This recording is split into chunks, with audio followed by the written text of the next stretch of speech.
안녕하십니까? Training Heart, Teaching Minds로 웨스트민스터 소요리 문답을 함께 묵상하고 있습니다. 우리는 지금 십계명의 제2계명을 함께 살펴보고 있는데요. 이 계명에 대한 네 문답들 가운데 두 번째, 소요리 문답 50문답, 제2계명이 요구하는 바는 무엇입니까?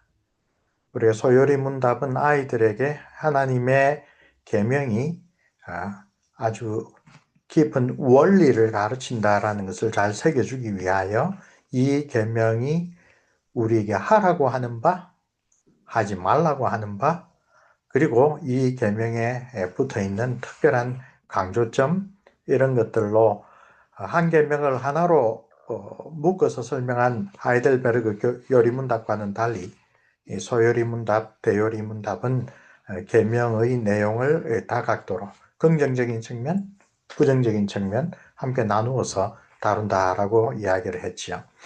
49문답에서 제2계명의 원문, 10계명 가운데 제일 긴 그 계명이죠. 이 계명의 원문을 소개한 다음 50문답에서는 하라고 명하는 바, 즉 이 계명이 긍정적인 측면에서 우리에게 요구하는 바가 무엇인가 그것을 묻습니다. 답변은 무엇을 어떻게 라고 두 가지로 나누어서 잘 설명할 수 있습니다.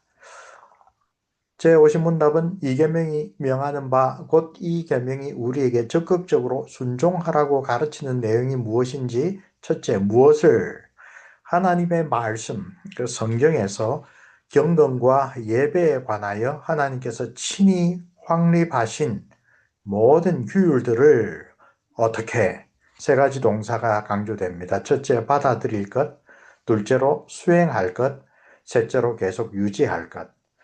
받아들이는 것은 지적인 그러한 작업입니다. 존중심을 가지고 수행하는 것, 이것은 의지적인 측면입니다. 그런데 여기에 하나 더 받아들이고 수행할 뿐만 아니라 그것을 계속 유지해야 되는데 온전하게 그리고 순전하게 유지할 것을 제2계명이 우리에게 가르친다라고 이야기를 하고 있습니다.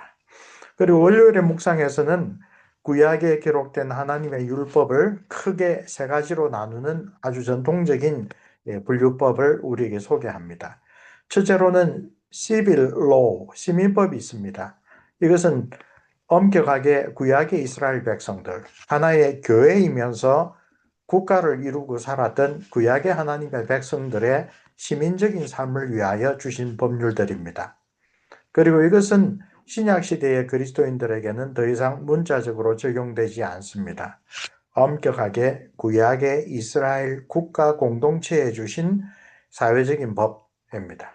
따라서 이 법을 오늘 그대로 실행하는 것은 하나님의 구속의 경륜에 어울리지 않습니다. 예를 들어서 제4계명 안식일을 기억하여 거룩히 지키라 와 관련하여 구약의 율법을 해설한 신명기 혹은 레위기, 민수기 같은 곳에는 안식일을 어긴 자를 돌로 쳐서 죽이는데 그것은 오늘날 기독교 국가에서 그런 법을 그대로 시행할 수가 없습니다. 그것은 구약 이스라엘 백성에게 주신 하나님의 법입니다.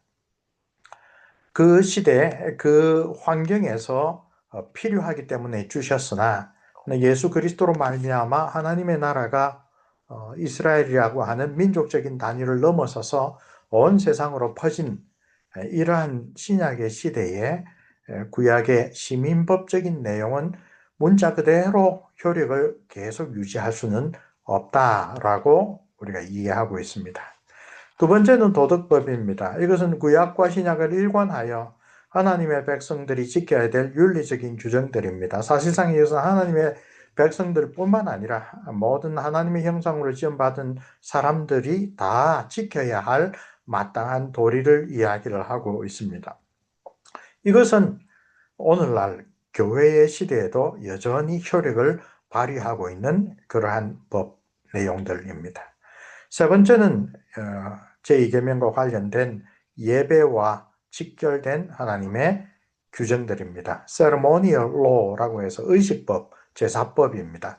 구약시대의 예배, 곧 제사와 또 예배를 주관하는, 제사를 주관하는 레위인, 제사장들에 대한 규정들입니다. 이것은 두 가지 의미가 있습니다. 한 측면으로 보면 예수 그리스도의 십자가의 제사의 의미가 무엇인지를 가르쳐 주는 점에서, 아하, 구약의 경륜에서는 그런 여러 가지 규율들로 하나님 앞에 죄인이 속죄함을 얻는다라는 게 어떤 뜻인가를 가르쳐 준다는 점에서 여전히 의미가 있습니다.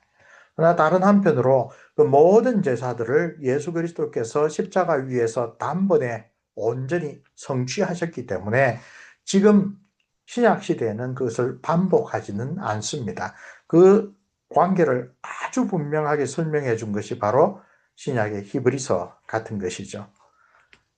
하나님의 구속의 여러 가지 경륜들이 예수님을 통하여 온전히 성취되었습니다. 온전한 것이 왔으므로 그 온전한 것을 멀리서 모형으로 가르쳐주고 그림자로 교육해주던 그런 것들은 더 이상 계속되지 않습니다. 그러므로 히브리서를 읽다 보면 그 당시까지 여전히 존재하고 있는 이 예루살렘 성전에 유월절에 올라가서 제사를 드리는 일을 그리스도인들은 더 이상 하지 않는 것입니다. 이렇게 시민법과 도덕법, 의식법으로 크게 세 가지로 분류되는 구약의 율법의 내용들 가운데 특별히 제2계명과 관련해서는 시민법에도 도덕법에도 의식법에도 직간접적으로 관련되는 내용들이 많이 있으나 그러나 특별히 예배와 관련되는 의식법과 관계하여 우리가 그것이 담고 있는 교훈과 의의는 여전히 취할 수 있지만 그러나 더 이상 그것을 직접적으로 문자 그대로 지키지는 않는다라고 하는 것을 생각해야 합니다. 왼쪽에 있는 히브리서 10장 9절 그때 그가 말씀하셨습니다. 여기 내가 있습니다. 나는 하나님 당신의 뜻을 행하기 위하여 왔습니다. 그리고 그분은 첫 번째 것을 옆으로 치우고 두 번째 것을 세웠습니다. 이게 언약과 관련하여 옛 언약과 새 언약이 예수님을 통하여 이제 대체되는 그런 내용을 이야기를 하고 있습니다. 화요일의 본문에서는 사마리아 수가성의 우물가의 여인, 예수님께서 공생의 초기에 사마리아 수가성을 지나가면서 갈릴리로 갈 때 만났던 그 여인의 이야기를 하죠. 여러 가지 이야기 중에 이 여인은 자기들의 조상들의 가르침에 따라 에발산과 그리심산이 율법에서 이야기를 하는 올바른 예배의 장소다라고 하는 그런 식으로 이야기를 했습니다. 그러나 예수님은 유대인의 전통에 따라 예루살렘이 옳다라고 하는 식의 대답을 주신 것이 아니라 신령과 진정으로 하나님께 예배 드릴 때가 예수님과 함께 도래했다라고 올바르게 가르쳐 주십니다. 사마리아인이 주장하는 올바른 예배 방법과 유대인이 주장하는 바른 예배의 방법에 관한 논의로 치달을 수 있었지만 그러나 예수님은 신령과 진정으로 드리는 예배, 곧 하나님께서 받으시는 바른 예배라고 하는 올바른 교훈으로 그 대화를 마무리하셨고 오히려 그녀에게 참 회개하고 올바른 구원의 믿음을 가질 수 있는 그런 대화로 옮겨가셨죠.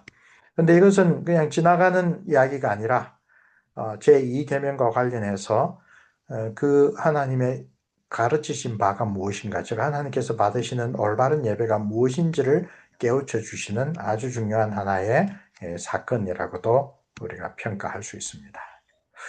의식법, 곧 예배와 관련된 하나님의 법에는 여러 가지 규례들이 포함되어 있는데 그 가운데 대표적인 한 가지는 하나님의 백성이 함께 모여 예배드리는 것이었습니다. 구약 시절의 3대 명절에 언약 백성이 하나님의 성소가 있는 곳에 예루살렘이 세워지고 난 다음에는 성전이 그곳에 세워진 다음에는 당연히 예루살렘에 모였죠. 그 이전에는 언약궤가 있고 성소가 있는 실로라든가 그런 곳으로 또 모였었습니다.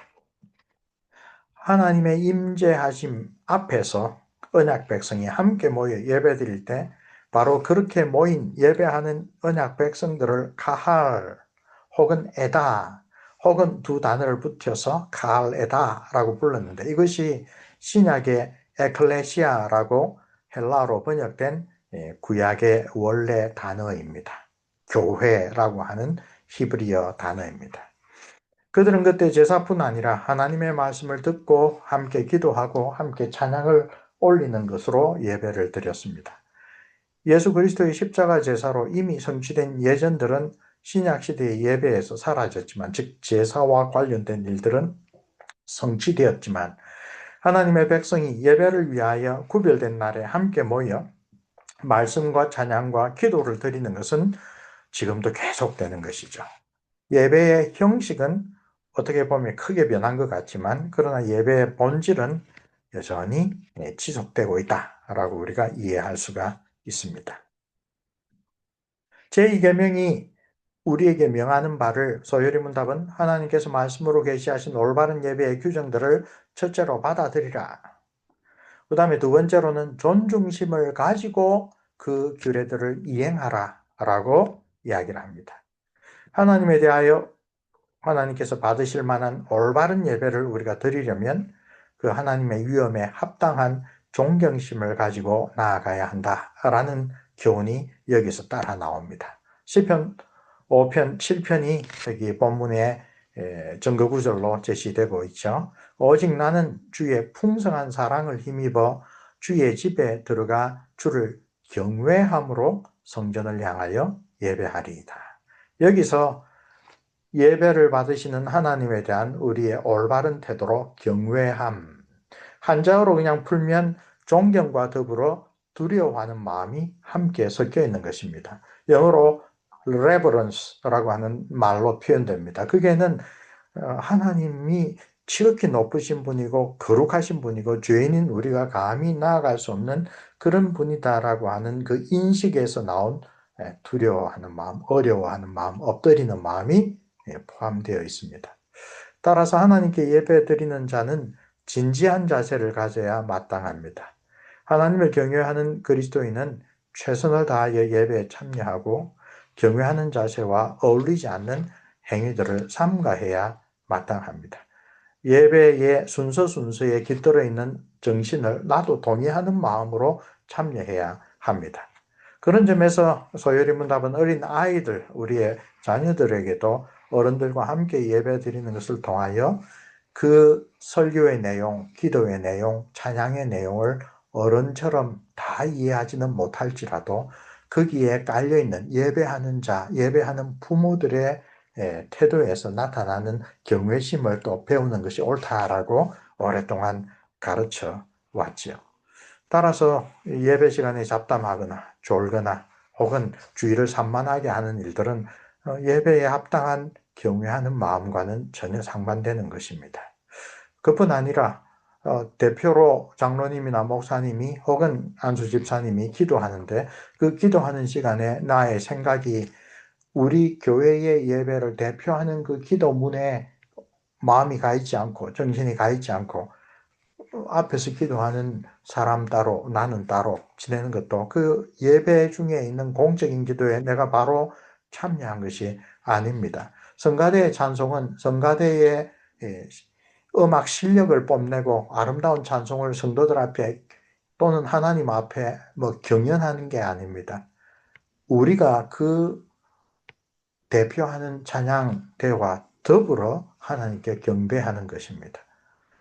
경외함으로 예배 드리는 것은 예배의 순서에 나의 마음을 함께 담아서 드리는 그러한 자세입니다. 제2계명이 우리에게 가르치는 올바른 예배 자세, 존중심을 가지고 하나님이 예배를 위하여 정해주신 규례들을 수행하라, 이행하라 라는 것이라면 오늘 우리 많은 교회들의 예배 분위기가 과연 그런 올바른 자세에서 제2계명을 잘 받드는 그러한 마음가짐에서 크게 동떨어져 나온 것은 아닌지를 돌아보아야 됩니다. 예배의 순서들이 혹시 하나님 앞에 합당한 그러한 순서로 마련되었는지, 아니면 오히려 예배에 참석하는 우리들에게 향하고 있는지 한번 깊이 돌아보아야 할 그런 형편이라고 생각합니다. 제2계명을 오신문답에 설명하면서 세 가지 동사를 이야기를 했죠. 세 번째 사항은 예배를 위하여 하나님께 주신 규율들을 온전하고 순수하게 보존하라라는 명령입니다. 이것은 구약의 구속의 역사를 돌이켜 볼 때 대단히 중요한 교훈입니다. 이스라엘 백성은 하나님의 큰 구원의 역사를 체험하였을 때 그때 고백하고 다짐하였던 바를 그러나 시간이 흐르면서 자주 잊어버리고 허술하게 여겼습니다. 그 결과 오히려 하나님께서 평안한 시절을 주셨을 때 그 올바른 예배의 규범들이 흐려지는 적이 많았습니다. 때로는 그 규정들에서 무엇을 생략하기도 하였고, 때로는 자신들의 생각에 따라 무엇을 덧붙이기도 하였습니다. 우리가 지난번에 묵상하였던 베레스 우사 사건에는 블레셋 사람들이 예배하기 위하여 사용했던 방법에 아주 놀라운 기적이 일어난 걸 보고 하나님의 말씀에 따라 법궤로 옮기는 것을 방치하고 오히려 이방 사람들의 방식을 그대로 따랐다가 하나님께서 그들을 밀어내어 버리셨죠. 페레스, 충돌하셨다. 우리를 찢으셨다. 라고 하는 그런 경험을 겪었습니다. 그렇게 제2계명을 허술하게 여긴 결과는 결국은 시간이 지나면 우상숭배와 배교로 연결되었습니다. 우리가 사사기에서 보는 그 죄의 악순환 그런 것들이 하나님 앞에 올바른 예배를 드리는 그 방법에서 이탈하는 것으로 종종 나타나는 것을 알게 됩니다. 이런 일은 안타깝게도 오늘날에도 반복되는 우리 연약한 죄인이 정말 성령으로 말미암지 않고는 하나님 앞에 바르게 살 수 없는 우리들이 가지고 있는 끈질긴 불순종의 행위입니다. 공적인 예배를 통하여 하나님의 말씀을 듣고 그 교훈을 따라 기도하고 찬양하는 일 대신에 예배하는 자신들의 마음에 드는 프로그램을 앞세우는 것이 미국의 대형 교회로부터 한국과 세계로 지금 퍼져나가고 있습니다. 소위 크리스탈 처치의 로버트 슐러 씨가 그렇게 이야기를 했죠. 종교개혁자들은 예배의 중심이 하나님이라고 가르친 데서 크게 잘못했다라고 공공연하게 주장합니다. 예배는 예배하러 교회당에 모이는 사람들이 중요하다. 그 사람들이 원하는 바를 교회가 제공하는 것이 오늘날 예배의 올바른 정량이다.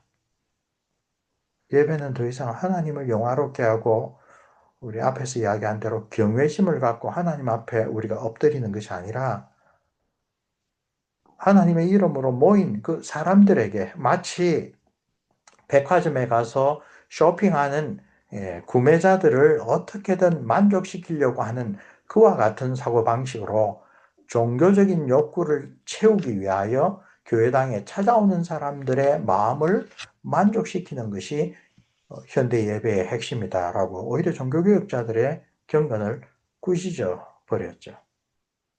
그것이 오늘날 미국발 소위 복음주의의 아주 성경 말씀에서 특별히 십계명의 제2계명에서 탈선한 모습들입니다. 우리도 가만히 우리의 예배 생활을 돌아봅시다.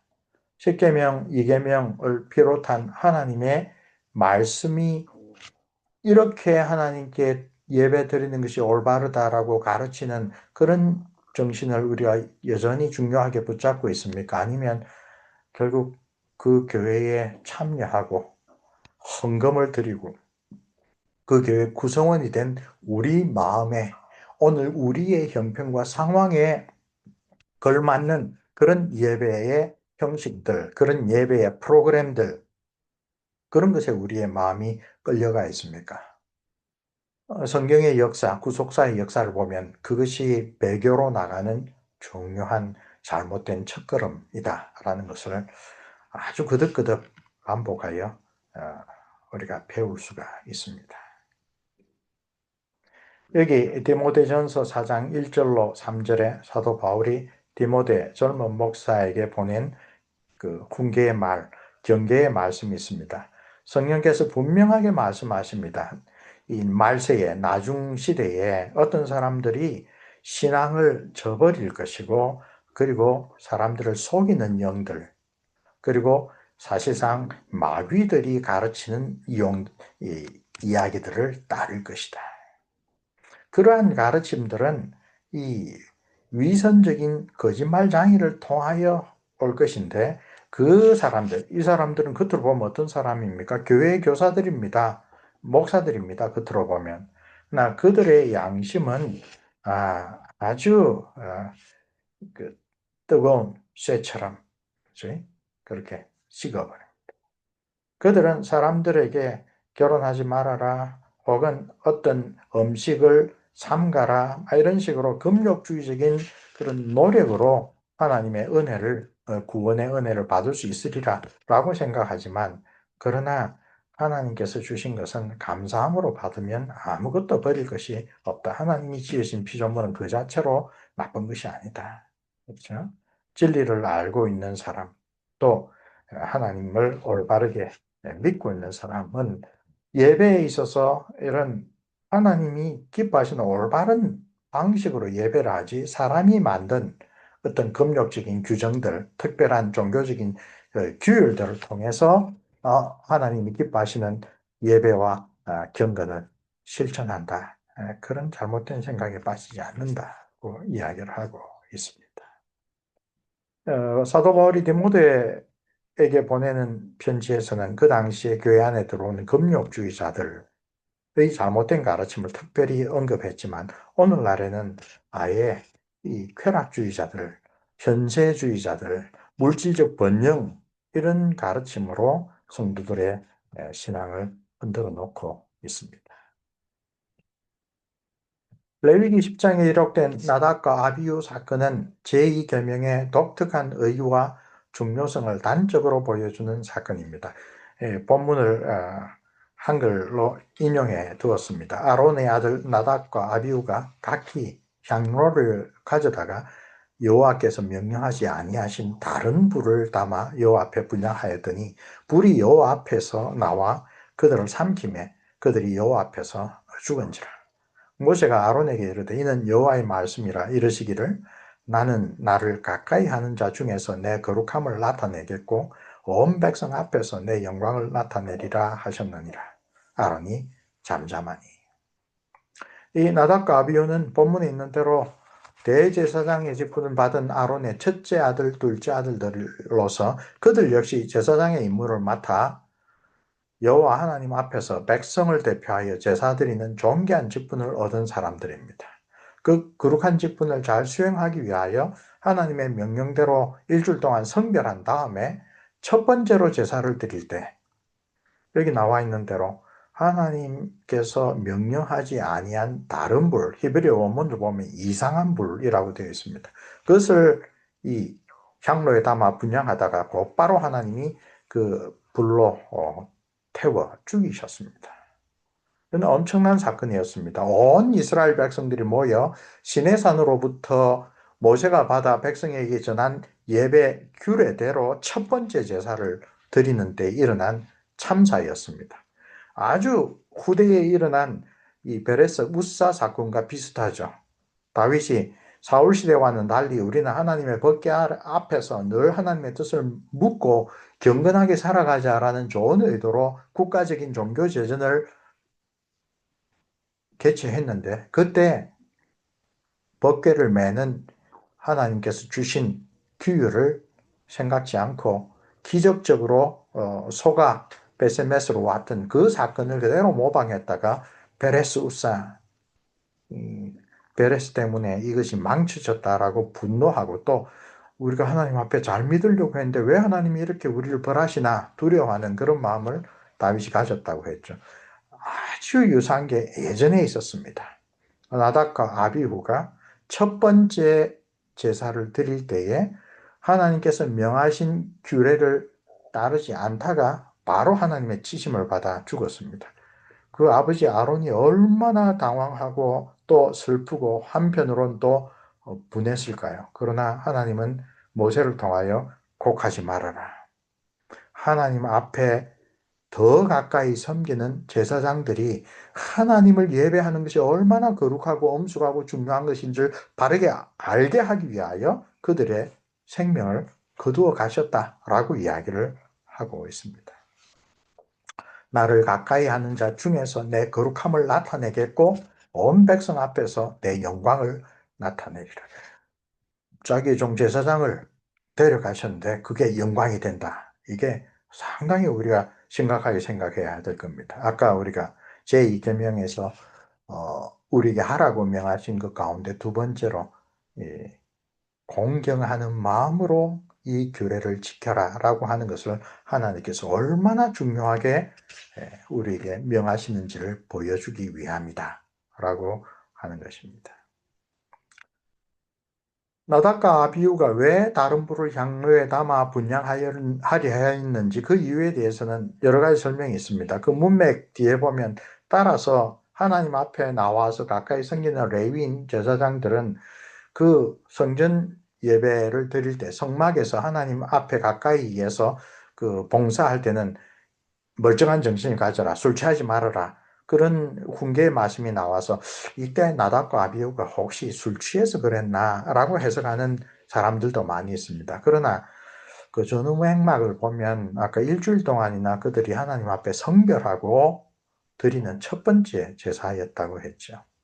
그래서 제 생각에는 여러 사람들도 동의하는 바 이 술 취하고 이렇게 제정신이 아닌 상태에서 했다라고 하는 설명은 그렇게 썩 설득력이 있지는 않습니다. 두 번째 설명은 바로 이 일이 있기 전에 하나님 앞에 제사를 드리자 사람이 제단에 불을 붙이지 않았는데 하나님께로부터 불이 나와서 저절로 제물을 살랐습니다. 그것을 보고 모든 예배드린 이스라엘 백성들이 엎드려서 여호와 하나님은 거룩하시다라고 예배가 절정에 올랐었습니다. 그때 나답과 아비후가 어떤 그 주석가들에 따르면 향로를 들고 분향할 시점이 아닌데 예배 분위기가 아주 고조되니 그 분위기를 타서 분향할 시간이 아닌데도 분향을 하려 가다 보니까 그 향로에 넣은 불은 제단에 숯불을 가져와야 되는데 그럼 하나님이 내린 불로 타고 있는 그 제단에 숯불을 못 가져오니까 다른 불을 넣어서 나갔다. 이 해석을 제시하는 주석가들은 이들이 예배가 아주 하나님이 받아주셔서 고조되었을 때 그 예배 분위기에 취하여 자기들이 하나님께서 정하지 않은 때에 나가서 향로를 분향을 하는 그런 일을 하다 보니 마땅히 가져와서 넣어야 될 제단의 불이 아니라 다른 불, 이상한 불을 넣게 되었다. 그렇게 해석하는데 상당히 설득력 있는 해석이라고 생각합니다. 어떤 해석을 취하든 간에 아주 분명하게 본문에서 나타난 것은 이것입니다. 제사장으로 나답과 아비후는 하나님의 거룩하심을 자기들이 첫 번째로 드리는 예배, 첫 번째로 바치는 제사를 통하여 잘 드러내어야 했던 그런 위치에 있었는데 오히려 제2계명의 교훈, 즉 하나님이 친히 정해주신 예배의 올바른 규례들을 따르지 않았기 때문에 하나님께서 그들에게 심각하게 경고를 내리셨다라고 이야기를 하고 있는 것입니다. 자, 우리 다시 청교도 신학자 토마스가 썼던 성경 서열이 문답. 토마스 빈센트는 이 오래된 책에서 웨스트민스터 소요리 문답으로 청교도들이 구성했던 것이 어떤 성경 구절들에 기초한 것인가를 잘 보여주고 있다는 점에서 지금도 여전히 유용합니다. 그 가운데 해설 가운데 일부만 좀 가져왔습니다. 하나님께서 예배의 방법을 지정하셨다라는 것은 무엇인가? 하나님께서 예배의 방법을 지정하신 유일한 방법과 수단은 그가 말씀 속에 지정하셨던 것인데 그것은 그의 규례다. 즉 하나님의 말씀에 기록된 예배에 관련된 규정들이다. 세 번째, 하나님께서 그의 백성들이 준수해야 될 예배의 수단이었던 바 그의 말씀 속에 지정하였던 규례는 무엇인가? 규례는 성경에 기록되어 있다. 그러면 그 성경에 기록되어 있는 규례는 구체적으로 뭔가? 하나님께서 예배의 수단으로 그리고 그의 백성들이 준수해야 할 것으로 그의 말씀 속에 지정하였던 규례는 다음과 같다. 첫 번째, 하나님께 감사함으로 드리는 기도. 이것이 오늘 우리 예배에서도 그대로 계속되고 있는 공중 예배에서 공동체의 이름으로 공적으로 드리는 기도. 당연히 그것이 첫 번째죠. 또한 가정에서나 사적인 예배로 드리는 기도 혹은 개인적으로 은밀하게 골방에서 드리는 기도이든지 하나님께 드리는 감사의 기도이다. 그 구절이 빌립보서 4장 6절. 아무것도 염려하지 말고 오직 모든 일에 기도와 간구로 너희 구할 것을 감사함으로 하나님께 아뢰라. 범사에 우리 주 예수 그리스도의 이름으로 항상 아버지 하나님께 감사하며 에베소서 5장 2절, 20절 모든 백성이 그 분명한 시간에 밖에서 기도하더니 사가랴 제사장의 그 사건이죠. 주의 이름으로 기도하지 아니하는 족속에게 주의 분노를 쏟으소서. 이 기도라는 게 하나님의 언약 백성이 얼마나 구별되는 예배 행동인지 선지자 예레미야의 이 저주의 기도문이죠. 그게 잘 나타납니다. 주의 이름으로 기도하는 족속이 하나님의 긍휼을 입는 사람이다 라고 거꾸로 해석할 수 있습니다. 너는 기도할 때에 내 골방에 들어가 문을 닫고 은밀한 중에 계신 내 아버지께 기도하라. 은밀한 중에 보시는 아버지께서 갚으시리라. 이 산상보훈에 나오는 이 구절은 하나님께 기도하는 척하지만 실제로는 사람들에게 자기의 경건을 자랑하는 바리새인들, 위선자들에 대한 예수님의 책망의 맥락에서 나옵니다. 기도는 하나님께 드리는 것이다. 사람들을 보라고 내가 거리에서 시장터에서 기도하는 그런 기도, 옳지 않은 기도다라고 이야기를 하는 것이죠. 두 번째로 예배의 수단 혹은 규례로 제정하신 것은 성경을 읽고 그 뜻을 하나님의 뜻을 묵상하는 것입니다. 각성에서 모세를 전하는 자, 이때 모세는 율법을 말하죠. 율법을 전하는 자가 있어 안식일마다 회당에서 그거를 읽고 있다.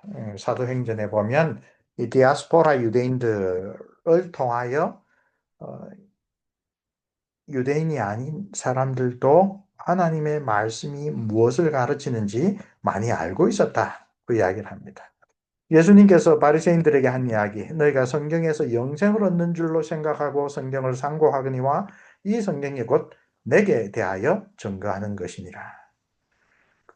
예루살렘에 모이는 3대 명절뿐만 아니라 안식일마다 각 지역의 회당에서 하는 예배의 핵심이 토라, 율법서, 느비임, 선지서, 케투빔, 시가서를 순서대로 계속 읽어나가고 그 사이사이에 찬양을 드리고 그 말씀에 대하여 강론을 하는 회당 예배가 기독교 예배의 중요한 뿌리가 되었습니다. 그러므로 예배에 대한 하나님의 규례 가운데 첫째는 기도이고 감사함으로 드리는 기도이고 두 번째는 성경을 읽고 그 하나님 뜻을 생각하는 것. 마찬가지로 연결되는 것이 세 번째 말씀을 전파하고 그 전파된 말씀을 듣고 순종하는 것. 너는 말씀을 전파하라. 때를 얻든지 못 얻든지 항상 힘쓰라. 범사에 오래 참음과 가르침으로 경책하며 권하라. 요 구절 전체를 보면 이것이 개인 전도를 가르치는 게 아니라 목사에게 교회에서 항상 말씀을 바르게 선포하고 그 말씀을 따라 살도록 성도들을 인도하라라는 의미가 첫 번째인 것을 알 수가 있습니다. 너희는 귀를 기울이고 내게 나와 들으라. 그리하면 너희 영혼이 살리라. 이사야 선지자에게 하나님의 말씀을 듣고 그 하나님의 뜻을 따라 살아가는 것, 그것이 영생의 길이다라고 구약의 백성들에게도 이야기를 하고 있습니다. 예배에 관한 하나님의 규례는 네 번째로 찬송입니다. 새 노래로 여호와께 노래하며 성도의 회중에서 찬양할지어다. 기뻐하는 자가 있느냐? 즐거워하는 자가 있느냐? 저는 찬송할지라. 그 다음에 예배에 관한 규례는 성례입니다. 너희는 가서 모든 족속으로 제자를 삼아 아버지와 아들과 성령의 이름으로 세례를 주고 예수님의 대위임령 가운데 제자 삼는 중요한 방법으로 성삼위 하나님의 이름으로 세례를 주는 것. 그리고 사도 바울 역시 사도적 전성을 따라서 교회가 항상 예배 시간에 지켜야 할 중요한 규례로 성찬의 그 성례를 고린도전서 11장에서 잘 소개하고 있습니다. 그리고 신약시대에 금식을 이야기를 합니다. 그러나 그날에 저희가 신랑을 빼앗기리니 그날에는 금식할 것이라. 기도 가운데 특별히 하나님 앞에 우리의 죄를 고백하거나 하나님의 은혜를 간절히 구하거나 하는 그런 일에 있어서 기도와 더불어 연결되는 것이 우리의 겸비함을 표현하는 금식입니다. 그리고 일곱 번째는 여호와의 율법으로 자녀들과 가족들을 가르치는 일. 그것과 연결된 것이 여덟 번째죠. 하나님의 일들에 대하여 이야기하고 담아하는 것. 이것은 비단 자녀들뿐만 아니라 신앙의 형제, 자매들. 그래서 네덜란드 교역교회는 주일 오후 예배를 마치고 가족끼리 예배를 드립니다. 그 다음에 주일 오후 예배 드리기 전에 식사를 할 때에 때때로 성도들이 서로 방문하여서 가족끼리 서로 같은 성도들끼리 여러 가지 경건한 이야기들을 나누고 격려하고 하고 합니다. 그 다음에 묵상은 좀 개인적인 일입니다. 주의 이름 묵상하며 주의 행사를 깊이 생각하리이다. 웨스트민스터 요리문답을 작성한 청교도들은 그 이전에 주일날에는 예배 한번 드리고 밖에 나가 놀라고 한 이 제임스와 찰스 두 왕의 스포츠법에 대하여 강력하게 저항하고 주일은 온전히 공적인 예배와 개인적인 예배로 드려야 한다라고 강조하고 가르쳤죠.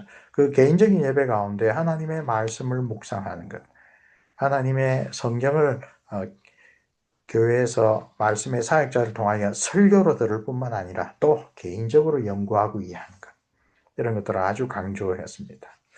그리고 기도 가운데 서원하는 기도, 또 하나님의 이름으로 합당한 맹세를 드리는 것, 그리고 교회의 권징. 그래서 총 12가지 내용들을 여기 토마스 빈센트 목사님은 하나님께서 예배를 위하여 구약과 신약에 주신 하나님의 규례들로 소개하고 있습니다. 자, 오늘 우리의 그 예배 생활 혹은 주일 성수와 관련하여 어떤 부분을 우리가 여전히 잘 유지하고 있고 어떤 부분이 우리가 많이 이 청교도적인 그 경건의 모범에서 뒤처져 있는지 우리 자신의 예배를 돌아보는 그런 기준으로 삼으면 좋겠습니다.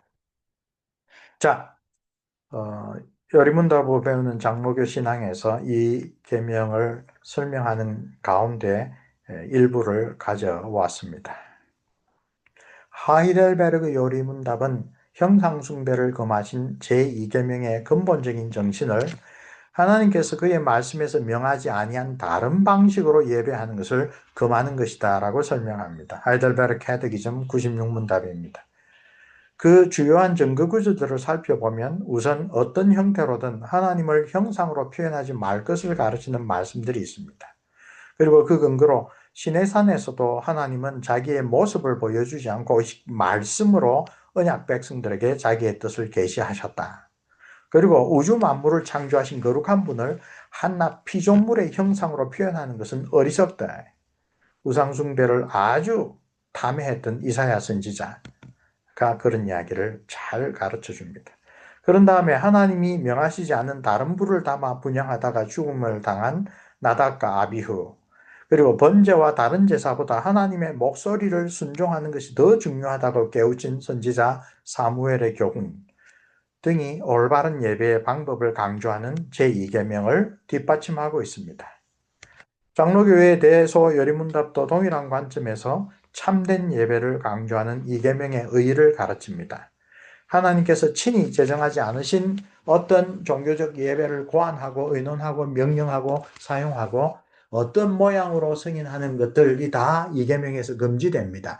대요리문답, 백구문답. 이 금지되는 내용은 소요리문답에서 우리가 다음번 51문답에서 좀 더 깊이 있게 살펴볼 것입니다.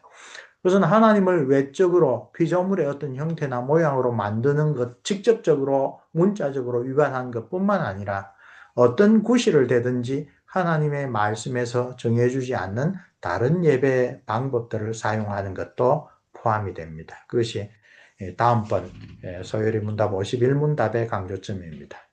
대요리 문답 109문답을 가면 경건의 구실로 올바른 예배를 훼손하는 것을 금지하는데 그것이 우리가 지난주에 먼저 살펴보았죠. 베레스 우사 본문이 가르치는 중요한 교훈입니다.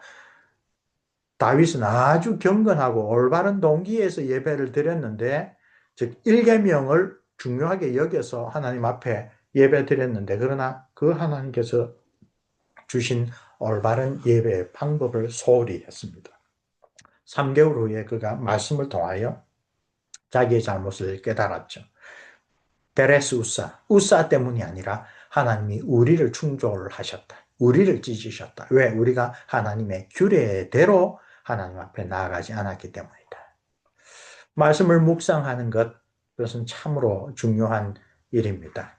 그리고 우리가 지금 2계명을 배우면서 오늘 우리의 예배에서 공적인 교회 예배든지 사적인 개인적인 경건이든지 간에 하나님이 기뻐하시는 대로 우리가 바르게 예배를 드리고 있는가? 오늘 특별히 2계명에서 명하는 바가 그렇게 인정하고 받아들이고 그리고 경건한 마음으로 그것을 실천하고 그 다음에 그것이 계속되도록 우리 개인에게서뿐만 아니라 교회 공동체에서 계속되도록 온전하고 순수하게 그것을 보존하는 그것을 위하여 우리가 기도하고 또 우리의 마음을 드리고 그렇게 하기를 오늘 말씀을 통하여 우리에게 가르쳐 주십니다. 우리 자신을 돌아보고 교회를 위하여 기도하는 그런 복된 한 주간 되기를 바랍니다. 수고들 하셨습니다.